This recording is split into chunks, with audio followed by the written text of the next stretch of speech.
how to fix Instagram Notes feature not working in 2023. So in this video, I'm going to go ahead and show you guys how to fix Instagram Notes feature not showing. So with that being said, let's just go ahead and get right into the video. So basically, you guys can see on my screen right now that if I go ahead and turn the page here, that I actually have the Instagram Notes feature. Now, basically, there's a setting in the account settings that is going to let you actually toggle this feature and turn it on. So basically, it'll show Instagram Notes. So let's just go ahead and get right into that. So you're going to want to head over to your profile and you're going to want to make your way towards the top right corner with the three horizontal lines.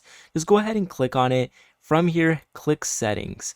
Now you're going to want to go ahead and click on privacy, and then from privacy you're going to want to make your way down to activity status.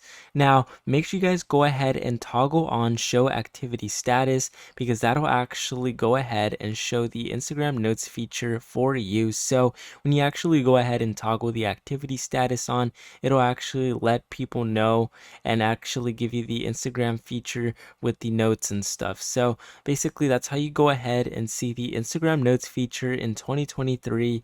But with that being said, guys, hopefully you found this video extremely helpful, and make sure to leave a like on the video and subscribe to the channel. But with that being said, I'll go ahead and see you guys next time.